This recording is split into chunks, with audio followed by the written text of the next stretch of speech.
perdónenme, pero entiendan que para mí es muy difícil en la virtualidad tomar lista de 45 personas y cada uno diga la hora que quiere. Entonces, va a ser el profesor Parma, el director de esta maestría. Hoy vamos a tener el placer, el lujo de... Lo van a tener en otras materias ustedes, seguramente en otras asignaturas, pero hoy va a tener una intervención. Me dijo que se iba a conectar como a eso de las 8:30, así que vamos a seguir con nuestra clase y él va a tener alguna intervención con la explicación de algunas ideas desde el punto de vista criminológico que el profesor Parma viene desarrollando desde hace un tiempo. ¿Bien? El trabajo de él también se los voy a colgar en el aula virtual para que ustedes puedan tenerlo. Bueno, hasta que ingrese el profesor Parma, vamos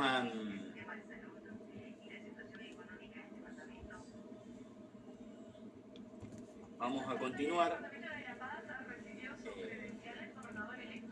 ¿Se ve la pantalla? Sí, doctor. Se ve, doctor. Sí, doctor, se ve. No la veo. A ver. Ahora sí la veo. Bien. Bueno. Bueno, ayer habíamos hablado de... habíamos hecho una introducción sobre el pensamiento criminológico, empezamos a ver algunos tipos de... Vimos que el pensamiento criminológico es uno, sino que hay diversos pensamientos o discursos sobre la cuestión criminal, cada uno con sus características, con su abordaje. Vimos la demonología criminal de la Inquisición, vimos el pensamiento criminológico de la Ilustración, luego vimos el positivismo criminológico, y específicamente el positivismo criminológico italiano. Y yo les adelanté ayer que ya en la década del 20 del siglo pasado se va a dar la irrupción criminológica de la sociología norteamericana. ¿Bien? Que es lo que vamos a empezar a ver a partir de ahora. Miren, la criminología, a partir de los años 20 del siglo pasado, se va a caracterizar por una tendencia a reaccionar contra las teorías patológicas y clínicas de la criminalidad. Esto es otra etapa en el pensamiento criminológico, totalmente antagónica de la anterior, justamente por lo que les digo, porque se va a caracterizar por reaccionar contra las teorías patológicas y clínicas de la criminalidad, es decir, contra las teorías del positivismo criminológico y el biologismo racista que vimos ayer. Bien.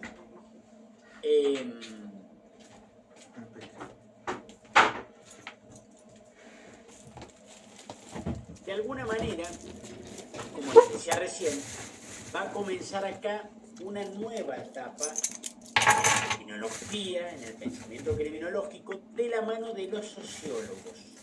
Ya no de los médicos, ya no de filósofos, ya no de juristas, como vimos en los pensamientos anteriores o en las escuelas anteriores, sino de la mano de los sociólogos en Estados Unidos. ¿Por qué? Porque ello es producto, digamos, del primado de la sociología de Europa a Estados Unidos, producto de la Primera Guerra Mundial. ¿Bien? Recuerden, en 1914, en 1919, contexto Primera Guerra Mundial, empieza más o menos en la década del 20, va a empezar a tener lugar esta nueva corriente o esta nueva etapa en la criminología de la mano de los sociólogos de Estados Unidos, de la mano de los sociólogos en Estados Unidos. ¿Bien? Esta etapa de la criminología sociológica se va a extender más o menos hasta los años 60. ¿Bien? Acá se da lo que algunos autores como Zaffaroni llaman un parto sociológico. Un parto sociológico. ¿Qué quiere decir esto en Norteamérica, no? Aquí quiero que ustedes adviertan un cambio notable que se produce en relación a lo que hemos hablado en el día de ayer.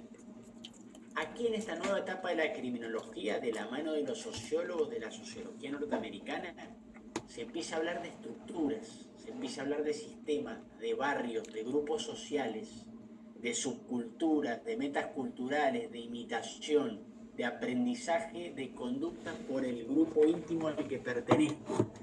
Todo ello para explicar los problemas de orden social y específicamente para explicar el fenómeno delictivo y el delito. Es decir, la cuestión criminal pasa a ser un problema sociológico. Aquí no se analiza el delito de forma individual, sino de forma colectiva, como un fenómeno social. Recuerdan que en los distintos pensamientos que vimos ayer siempre concluíamos y terminábamos diciendo: no analizan el delito de forma individual, de forma colectiva o social, sino de forma individual. Para la demonología, ¿quién era el delincuente? El hereje, la bruja. Para la ilustración, el hombre libre que había violado el contrato. Para el positivismo criminológico, el criminal nato, que tenía determinadas características físicas y genéticas. Analizaban el delito de manera individual. Aquí, por primera vez, por eso se habla de un parto sociológico en el pensamiento criminológico, se empieza a hablar, como les digo, de barrios, de sistemas, de estructuras, de grupos sociales, ¿sí? La cuestión criminal como una cuestión social, como un problema sociológico. Acá ya no se va a abordar el delito de manera individual, sino de forma colectiva, como un fenómeno social. ¿Bien? Esta es la gran diferencia con todo lo que vimos ayer. Estas corrientes sociológicas que se desarrollan de la sociología norteamericana, que se desarrolla en los años 20 en adelante, ¿en qué sí se asemejan a lo que vimos ayer? Van a continuar considerando a la criminología como una disciplina o ciencia que estudia las causas del delito y los factores que determinan el comportamiento criminal. Es decir, va a persistir el modelo de enfoque positivista, va a persistir el paradigma etiológico. Recuerden que en criminología básicamente tenemos que tener en cuenta siempre el pensamiento criminológico dos paradigmas. El paradigma etiológico, que es el que venimos viendo con el positivismo criminológico, que es aquel que tiene a la criminología como el estudio de las causas del delito, factores que determinan el delito, que determinan al delincuente, ¿sí? Y el paradigma de la reacción social, que lo vamos a ver en la segunda parte de la clase. Ese es otro paradigma que se va a ver en los años 60, más adelante. Bueno, ¿qué pasa? Va a persistir en esta etapa de la criminología sociológica de los años 20 a los años 60, va a persistir el modelo de enfoque positivista de la criminología, es decir, entender a la criminología como estudio de las causas del delito y los factores que determinan el comportamiento criminal, el paradigma etiológico. Ahora bien, estas corrientes, como vamos a ver, producto de lo que les dije inicialmente, van a desplazar los factores personales, los factores genéticos, los factores físicos por los factores sociales. Van a desplazar la atención de los factores físicos y genéticos y se van a ocupar o van a poner la lupa en los factores sociales. Justamente, son sociólogos, es una etapa de la criminología, de la sociología norteamericana en la criminología, ¿bien? Entonces, si bien persiste el enfoque positivista, el enfoque etiológico de estudiar las causas del delito, a diferencia de lo que vimos ayer, no van a buscar una causalidad diabólica como la de los demonólogos, ni causas físicas o genéticas como Lombroso o la frenología de Gall, etcétera, etcétera, sino que van a desplazar las causas físicas, las causas genéticas y van a poner la lupa, van a poner la atención en los factores o causas sociales que determinan el comportamiento criminal o las causas sociales que explicarían el delito o el fenómeno criminal. Bien, por eso Lolita Aridar de Castro, una criminóloga muy importante, fallecida en 2013 de nuestra región, Él hablaba en esta nueva etapa de la criminología sociológica, habla de la criminología positivista que estudia la sociedad. ¿Bien? Y Zaffaroni habla de una criminología teológica de vertiente sociológica. Es decir, se sigue aplicando el paradigma positivista, el paradigma teológico, entendido como la criminología como el estudio de las causas del delito, pero no desde la perspectiva física, diabólica o genética, sino de la perspectiva social, poniendo la lupa en los factores sociales. Van a seguir indagando sobre las causas del delito, pero desde el punto de vista social. ¿Bien? Por eso se afirma la literatura científica, que aquí la criminología va a seguir arrastrando durante décadas, hasta los 60, 70, con este nuevo paradigma que vamos a ver más adelante, una falla fundamental. Se va a seguir preguntando por las causas del delito y va a seguir dejando fuera del radio de objeto de estudio de la criminología el sistema penal, el poder punitivo, el aparato del poder estatal que decide qué es delito y qué no es delito, y qué se reprime como delito y qué no se reprime como delito. Eso sigue estando fuera del objeto de estudio de la criminología. La criminología, por eso los autores dicen que en esta nueva etapa de la criminología sociológica, los años 20 a los años 60, al persistir el enfoque positivista, al persistir el paradigma teológico, la criminología va a seguir arrastrando esta falla.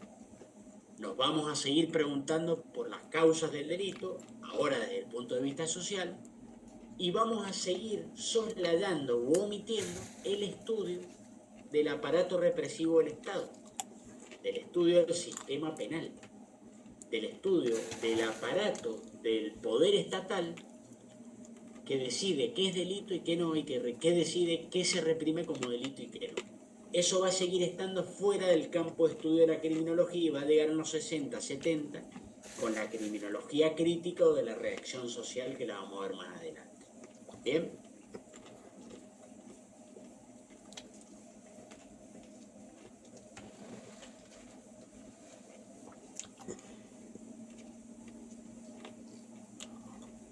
Bien.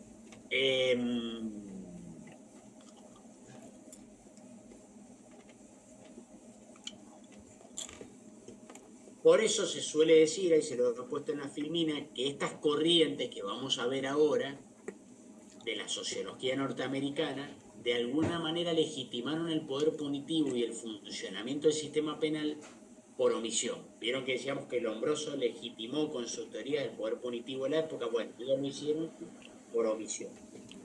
Bien.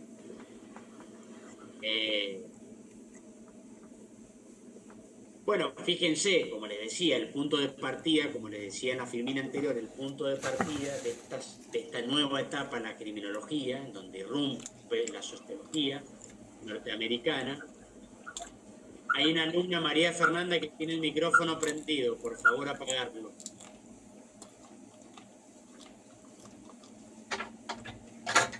Bueno, como les decía recién, parten del funcionalismo de Durkheim. Bien. Acá les traje algunas ideas un poco polémicas para debatir de Durkheim. Fíjense lo que dice, que explica un poco esta etapa de la criminología. Despatologiza el delito, es normal y necesario, dice, en una sociedad. Es normal por general, patológico por infrecuente. El delito cumple una función positiva, provoca rechazo y refuerza cohesión social. El delito ofende a la conciencia colectiva, creencias y sentimientos medios. La pena es venganza y pasión colectiva por daño a la sensibilidad colectiva. Fíjense, ¿no? Qué idea polémica. Bien. Bueno, continuando.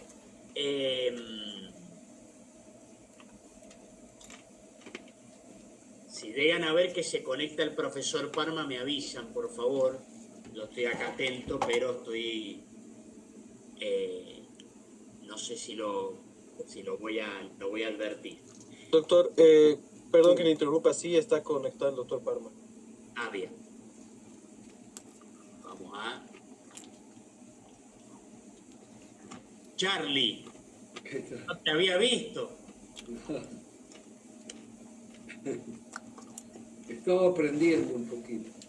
No, yo aprendí de vos. Bueno, como les adelanté más temprano, el profesor Parma nos va a explicar un poco algunos lineamientos de unas nuevas ideas que está desarrollando, muy interesante. Lo que nos va a contar, yo ya he tenido el placer de leerlo, como les dije, inicio de la clase,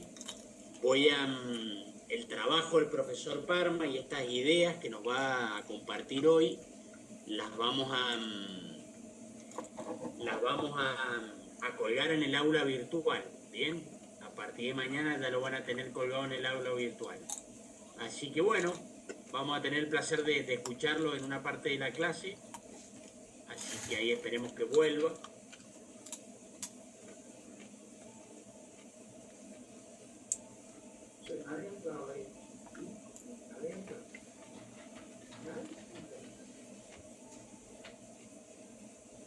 Bueno, no sé, cuando usted quiera, profesor Álvarez Doyle, me deja Toda tuya la clase. un ratito para poder estar junto a mis nuevos hijos, digamos, que los tenemos 2026. Y que Dios me los bendiga a todos. Bueno, yo quisiera dejar algunas cuestiones para el debate. Me gustaría que ustedes mismos generen una conversación, porque esto parte de una gran pregunta: si el delincuente nace o el delincuente se hace. A mí me parece que esto de alguna manera está en lo prístino de la criminología, o sea, está en la base de la criminología. Hay fundamentos de ambos lados y los fundamentos son bastante sostenibles de ambos lados. Con esto quiero decirles que el delincuente nace está también inserto en cuestiones que están referidos a la neurociencia. O sea, estamos hablando del año 2026, no estamos hablando de Lombroso, bien que en realidad era bastante pobre, Lombroso en sus ideas, era un hombre que hizo un trabajo cuantitativo, su tesis doctoral data de 1851, sus trabajos sobre el cerebro en realidad ya se conocían con mucho más fuerza y más exactitud que las de él, y no hacía más que un análisis, digamos, antropológico del individuo, o sea, por la forma, en cierta medida podríamos decirlo de una manera muy sencilla: dime qué cara tienes y te diré qué delincuente eres. Entonces Lombroso transitaba ese avatar que tuvo mucho éxito en Latinoamérica, porque también uno de sus discípulos fue aquí muy conocido en Latinoamérica, tremendamente conocido, que fue Enrico Ferri. No tanto Garófalo, pero que dicho sea de paso, Garófalo fue el fundador de la criminología. El primer libro es de Garófalo, de la escuela de Pisa. Pero lejos de hacer esto, quería comentarles que hay un fundamento para decir el delincuente nace. Y este fundamento lo trae la neurociencia, hasta el punto que, si bien los neurocientíficos no tienen una claridad suficiente como para definir una idea única, sí están todos contestes en que es la fuerza que tiene la genética para determinar si una persona va a tener esa tendencia clara a la agresividad y al delito. Algunos neurocientíficos van más lejos y hablan de el gen del mal, es decir, que ciertas personas estarían ya desviadas de antemano. Si uno le pregunta a la viejita que vende empanadas en el Prado, ahí en La Paz, o que está vendiendo empanadas salteñas ahí en la Plaza de Sucre, también nos va a decir, mire, si el árbol nace chueco, no hay forma de arreglarlo, porque el árbol ya está chueco. Es decir, que en el sentir popular también está inserta esta medida. Por otro lado, quienes piensan de que el delincuente se hace, están más que nada metidos a partir del año 1870, digamos, con la llegada de las escuelas sociológicas. Estas fuerzas que tienen las escuelas sociológicas van a decir algo muy sencillo. Todo se aprende, lo bueno y lo malo. Es decir, que se puede aprender a ser una persona muy buena, se puede aprender a ser una persona muy mala. Y esto trabajó muchísimo en el interaccionismo simbólico, todo eso que seguramente lo van a ver con el profesor Álvarez Boy. Es decir, hay dos posiciones que están muy marcadas y que ya invitan al debate porque evidentemente la genética determina mucho, el ambioma determina mucho y lo que sería el fenotipo también determina mucho. Entonces esto va a hacer de que muchos de ellos estén ya metidos en este tema. Por otro lado, nosotros en cierta medida estamos convencidos de que la política o lo referido a los gobiernos en Latinoamérica hace muchos años que han decidido suicidarse. Y suicidarse en lo preventivo, porque de alguna manera, si nosotros estamos dando clases de criminología, pero en realidad todos sabemos cómo se sale del delito, o sea, cuál es la solución. Y es medio absurdo, pero es así, o sea, todos sabemos la solución. Si tenemos más educación, más salud, más vivienda, más trabajo y más amor en la familia, no vamos a tener delincuencia. O sea, esto va a ser un problema hasta de contención, por así decirlo, o de el control social que se va a ejercer ya desde la familia, pregonando valores como el amor, la solidaridad, la dignidad, etcétera, etcétera. Pero esto no ocurre, el Estado decidió suicidarse hace muchos años, y evidentemente no hay una política criminal clara y mucho menos una política preventiva. Entonces se ha solucionado todo con la represión y metiendo gente presa. Y con respecto a esto, las cárceles, si bien han constituido más que nada una historia de horrores, y no solo de errores, sino de horrores, no difieren mucho entre sí las cárceles latinoamericanas. Es decir, cualquiera podría estar en cualquier cárcel latinoamericana, a excepción de Bolivia, que tiene unas cárceles que son autogestionadas, ya sea la cárcel de San Pedro, Parinacota, donde evidentemente ahí tenemos las mafias internas, como van condicionando también el estar ahí. Lo que en realidad estoy tratando de transmitir, que el Estado ha entregado esto, ha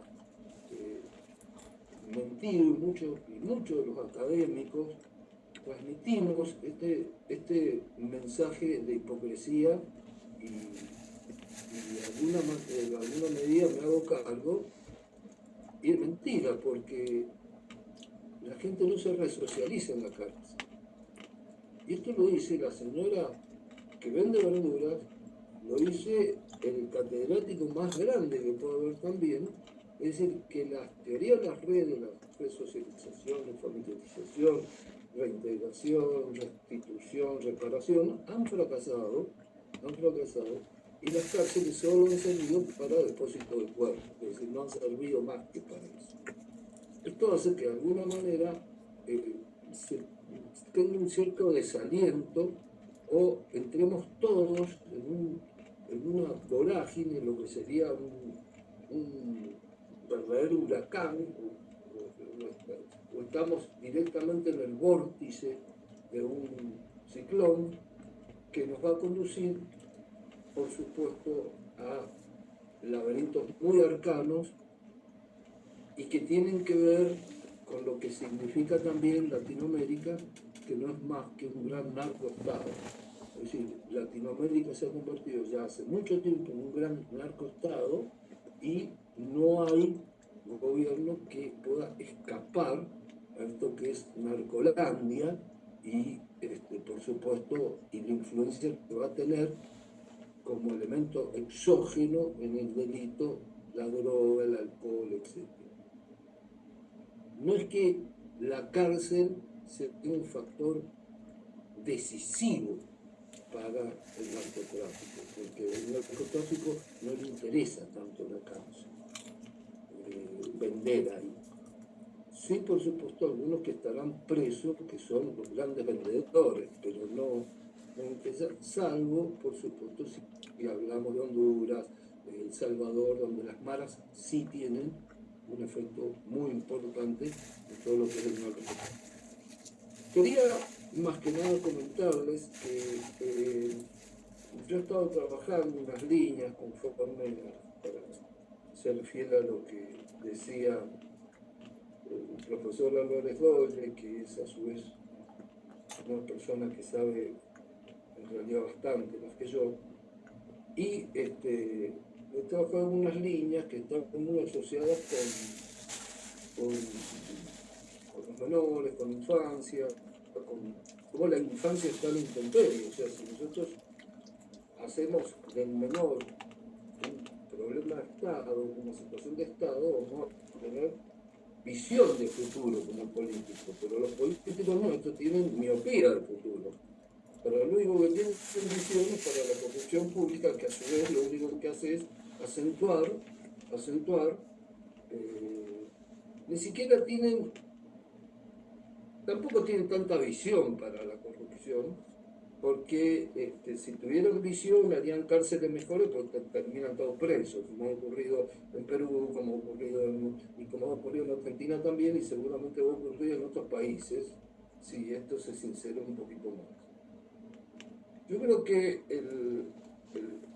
uno de los problemas de los grandes problemas que estamos teniendo y son verdaderamente muy novedosos, tienen que ver centralmente con la IA, es decir, tienen que ver con las redes,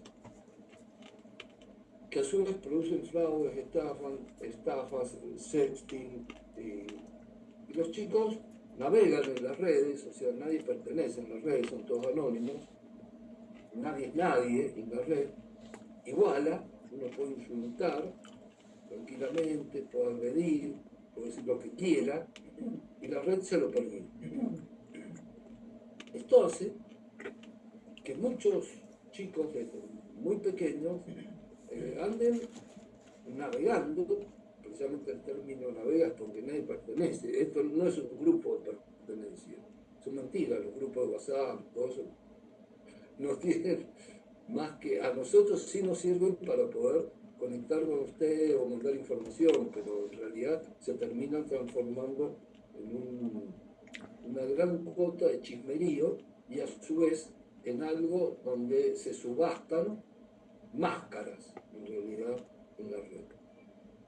Y entonces se anda buscando permanentemente el like, como si fuera una aspirina, todo se reenvía, o sea, yo encuentro algo que me cae gracioso y lo reenvío, si lo reenvío 10 veces o me cae 40 veces por varios lados, evidentemente empezamos con esto de la certeza, a creer, a armar un sesgo que tiene que ver con lo que se llaman sesgo de moda, sesgo de confirmación, etc. En la red hay un mundo sin valores, sin alma, que de alguna manera modifica los cerebros. Y esto me parece verdaderamente grave, porque hace en sí mismo una verdad virtual y hace que los chicos ya no le pregunten más a sus padres, le pregunten a Google. Y esto es muy curioso porque nos deja a la intemperie a todos, porque parece que ya no hay nada entre el cielo y la tierra, todo está entre Google y la nube. Y perdemos la noción de poder tocarnos, de poder vernos, y por eso estamos acá también. Que hacerse cargo de esto que tendría que ser, por supuesto, presencial. Pero hoy no hay dinero, no hay las posibilidades, y bueno, tratamos el profesor Álvarez Doyle lo hemos conversado mucho, de dejarlo mejor aquí, para que ustedes vean que nosotros estamos conectados humanamente, que es lo que más nos interesa. Porque lo demás, con una buena IA, seguramente sabe bastante más que nosotros. Lo que no va a tener la IA es alma. Y esto es un don que solo los seres humanos tienen. Esto hace que, quería comentarles, aparezca una nueva terminología que por supuesto está muy relacionada con normalizar la agresión. La agresión queda normalizada, esta agresión de las redes nos parece bárbaro, nos parece normal, y la infancia empieza a verse atravesada por juegos de guerra, por un lado, y por otro. Esto, de alguna manera, produce lo que se llama el burnout, es decir, infantil, cansancio infantil, que afecta centralmente a la salud mental. Es decir, acá ya tenemos tremendos problemas de salud mental. Tremendos. En países, insisto, que no abordan la problemática de la salud mental. Lo que pasa es que al no haber ética en el videojuego y al no haber ética en las redes, el matar no es reprochable. Es más, siempre se puede volver a iniciar de nuevo. Entonces los niños de las redes portan armas, terminan siendo prostituidos, trabajan clandestinamente, copian la violencia, la repiten, la replican. Creo que esto tiene que ser un llamado de atención muy grande, porque tenemos que estar a la cabeza de esto, ya que el Estado, insisto, ha decidido suicidarse hace mucho tiempo. O sea, es como un muerto que le siguen creciendo los pelos y las uñas, muy poco lo que se puede esperar del Estado.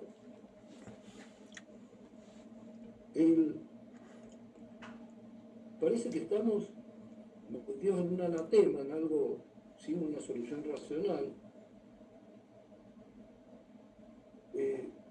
metidos en nuestra estricta suerte, que sería hacernos todos adictos a este nuevo señor que termina siendo no más que una prótesis para nuestro cuerpo y lo llevamos permanentemente. Es común ver como 5 o 6 personas se sientan en un bar y todos están con el celular, no están conversando, se están mandando mensajes, prefieren conversar, prefieren mandarse mensajes en vez de conversar humanamente. Ni hablemos de tocarse y todo eso. Entonces, esto que el menor esté así, en ese riesgo, en la intemperie, fundamentalmente por la presencia inmaculada, mayúscula, digamos, omnipotente del smartphone celular, que, insisto, es una prolongación ortopédica del cuerpo, como si tuviéramos una mano más, uno termina sofocado, habituado y preso de lo que yo llamo el enjambre digital. Se genera un ser adicto, todos sabemos lo que significa la adicción como secuestro de las mentes,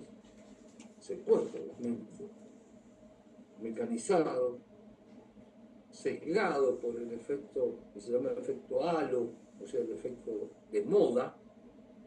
Esto está de moda. Todo el mundo que salen a comprar a los chinos, compran los chinos, todos. O sea, salimos porque las redes nos están marcando, inclusive el camino de la compra, de la bipolaridad, digamos. Entonces este extremo riesgo tiene adicciones juegos violentos, y ahora descubrimos que hay comunidades virtuales que se llaman PCC, que matan gente en serio. Y los chicos entran ahí muy pequeñitos y se pertenecen. Pero no vale explicar por las redes, copiar y cortar un avatar, o copiar y pegar lo que inteligencia artificial me diga cómo matarlo. No, hay que matar. Y así tenemos el caso en Argentina, un pueblo que no debería tener, no hay ninguna explicación criminológica de la antigua, quizá, insisto, el doctor Álvarez sabe más que yo, pero la teoría del control social de Hirsch fue una teoría muy fuerte, es decir, en las comunidades donde todos nos conocemos, el delito prácticamente queda muy reducido, no existe porque te echan de ahí. Es decir, porque además hay arraigo y la gente se entera inmediatamente quién es el delincuente. Aquí estamos hablando de un pueblo de 7.000 personas. Tiene una sola escuela, se conocen absolutamente todos. En ese pueblo aparece un chico con una escopeta y empieza a tirar a mansalva a niños pequeños. Entonces termina matando a uno y termina hiriendo a otro. Inmediatamente, por supuesto, porque siempre con esta cuestión burlona, que nos terminan tomando el pelo a todos, la madre dice, no, es que le hacían bullying al chico. Entonces parece que el chico tiene como una carta de indemnidad, como le hacen bullying, te pueden matar a vos, a mí, a nuestros hijos, a nuestros nietos, que mate lo que quieran, porque como le hacen bullying. Es decir, como pueden ver ustedes, claramente, en el mundo, las estatuas de la libertad se pueden contar por cientos de miles de estatuas de la libertad, pero no hay ninguna estatua de la responsabilidad. No hay estatuas de la responsabilidad. Parece que no somos responsables de nada. O sea, solo tenemos derechos y transitamos con derechos. Estas comunidades virtuales, que llevan ese nombre, que fueron las primeras que se conocieron fueron en Brasil, ya no necesitan nada porque están conectados por las redes y los chicos navegan y conocen, hackean con un nivel superlativo, y muestran esa violencia, a tal punto que, fíjense cómo está muy mal que la violencia se muestre, está mal que la violencia se ponga, se muestre, que en Argentina prácticamente los chicos no pueden ir a la escuela porque hay amenazas de los mismos chicos de las escuelas de que van a agredir, van a poner una bomba, van a matar a alguien. Bueno, entonces, con esto me parece que hay un nuevo delincuente que empieza a salir, que está un poco impuesto por el enjambre digital, por estas redes que nos van marcando. Entonces, yo lo llamo una nueva criminología. Y es una nueva criminología porque nació ahora. No estamos hablando de la IA más precisamente. Es un mundo sin valores, sin alma, como dije, los cerebros, se produce un cambio de conductas muy fuerte. Y el enjambre digital tiene una percepción distinta. Esta hipercomunicación lo único que produce es ruido, mucho ruido. No hay diálogo en el enjambre digital, no hay valores, es ruido. Los mensajes son espasmódicos, confunden, nos quieren hacer creer que todo es virtual y que lo virtual es un espejo de la realidad. Entonces en eso hay que tener mucho cuidado, porque si lo virtual es un espejo de la realidad, el niño que juega estos juegos que ya sabemos cuáles son, juegos de guerra, va a salir afuera y va a repetir eso cuando tenga un arma. Es decir, hay un bombardeo hacia el cerebro del chico y un bombardeo de reenvíos. O sea, yo reenvío, ni leo, no asimilo, no racionalizo. Es como una consigna emotiva. Y en esto la neurociencia conoce mucho, las emociones.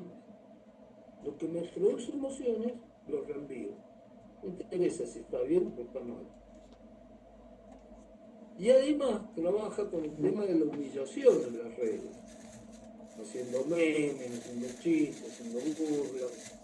La humillación, cómo se va produciendo, cómo va de alguna manera bajando la estima a la gente que accede a las redes.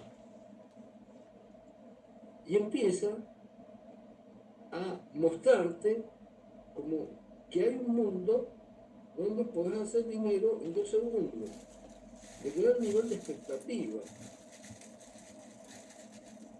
La red no tiene compromiso, no tiene empatía, y los mensajes que mandés más vale que te duren segundos.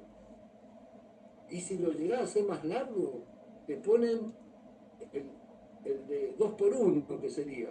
Mirá, te digo el mensaje, estoy hablando lentamente. Entonces, bueno, la que venga, la que entendiste. Es decir, no hay una persona que esté dialogando, que fue uno de los descubrimientos más maravillosos que nos dio la cultura griega. Entonces estos videojuegos que influyen notoriamente, en términos futbolísticos diríamos, marcan la cancha, es un fenómeno multicausal, un fenómeno muy complejo, y nos aportan a nosotros al menos 2 enseñanzas, 2 negativas. Normalizan la agresión porque preimponen a quienes tienen edades tempranas, y ya sabemos los que adhieren a la escuela sociológica, los delitos se aprenden en edades tempranas, a través de imitación de grupo, a cometer actos violentos en la vida real, o sea que de alguna manera normalizan la agresión. Y esto produce lo que se llama el burnout infantil, es decir, ese cansancio mental, donde parecemos zombies. Que los chicos terminan pareciendo zombies porque llegan a la casa de uno y están con la pantalla 1 hora, 2 horas, 3 horas, lo que sea. Y el segundo punto es cómo el enjambre digital incide en la salud mental de la nueva criminología.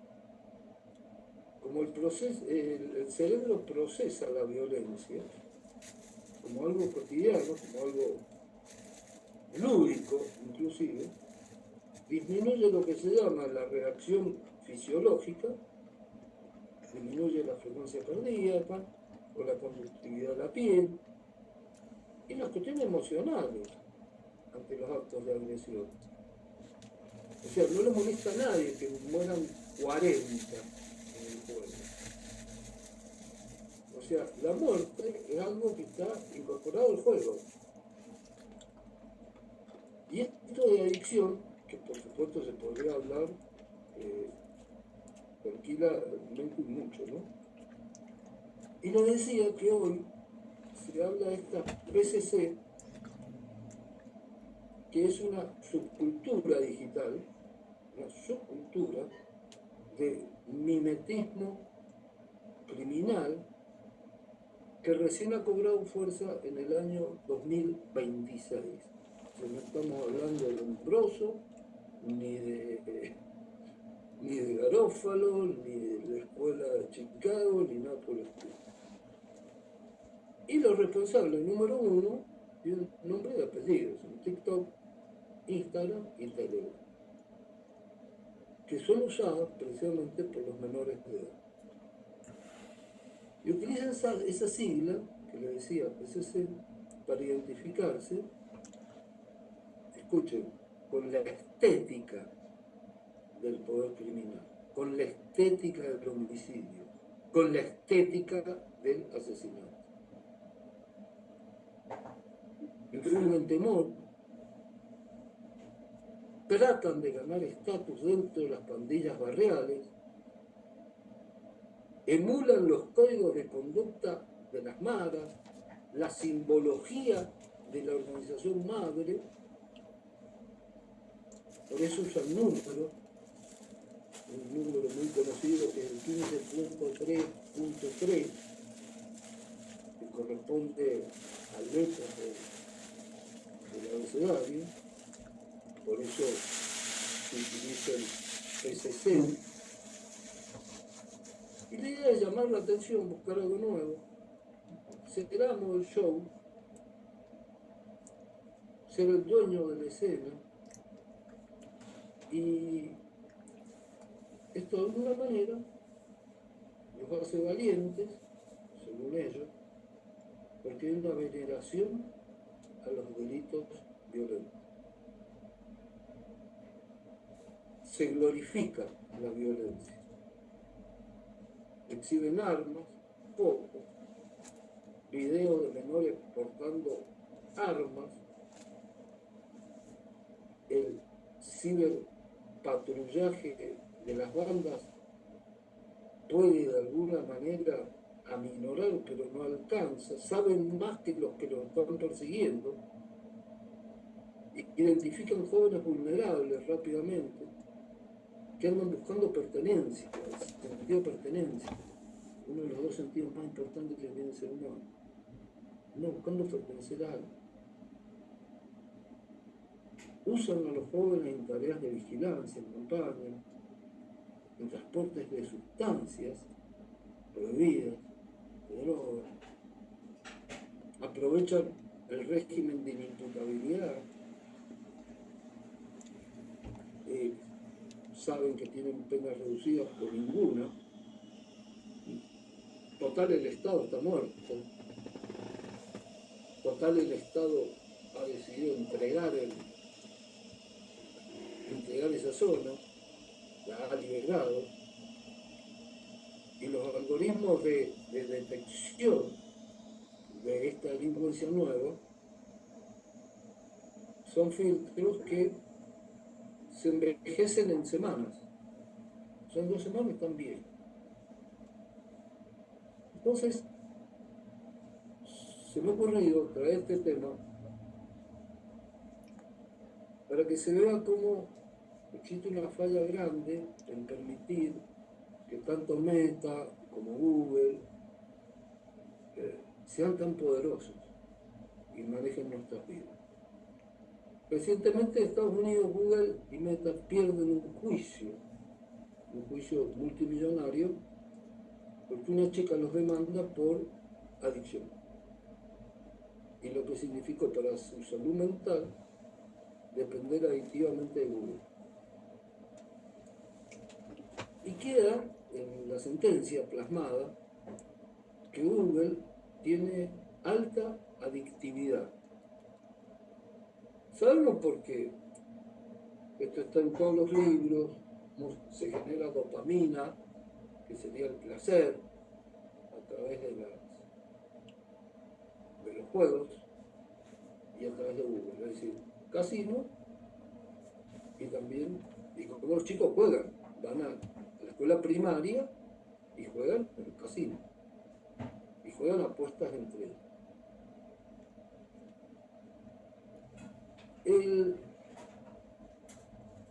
España, Australia están tratando de trabajar en minimizar estos efectos. Francia también.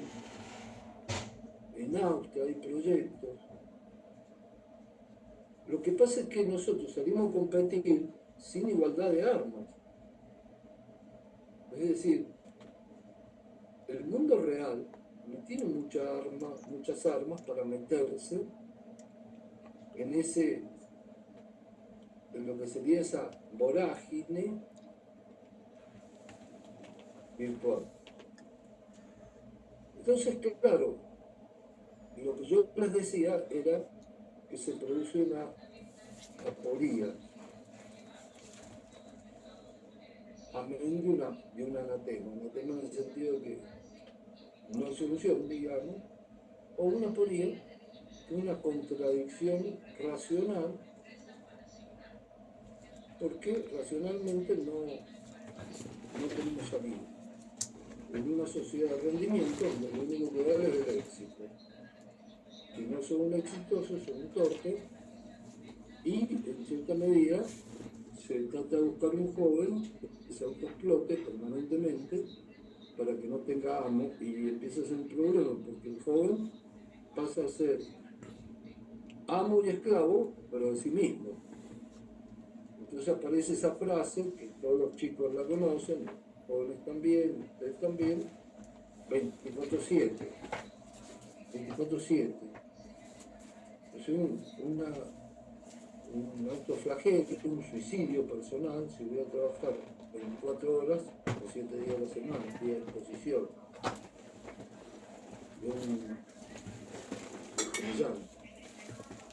Pierdo la familia, pierdo el sentido de la vida, el sentido del tiempo. Y este es el último mensaje que quería dejar, que cuando uno se pregunta, bueno, pero la cárcel, ¿qué hace? Si no resocializa,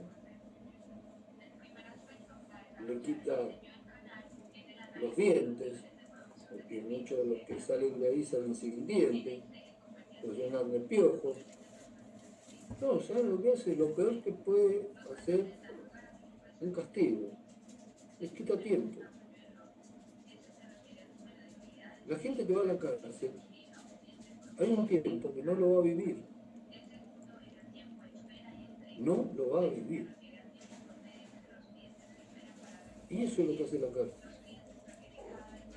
Si ustedes se ponen a pensar el valor que tiene el tiempo, el valor inmaculado que tiene el tiempo, y lo rastrean en las religiones, en las religiones occidentales, ni hablemos las orientales, ¿no? Porque ya las orientales son mucho más elevadas en el sentido filosófico referente al tiempo. Todas hablan de eso como el peor flagelo que te puede pasar. El tiempo. Y como quería dejarle un mensaje lindo, yo creo que para todos ustedes hay algo maravilloso, acá están ganando el tiempo. No están perdiendo. Porque están ganando conocimiento. Porque, insisto, Bolivia va a ser mejor en la medida que cada uno de ustedes sea mejor. Si no, no vamos a poder construir una sociedad mejor.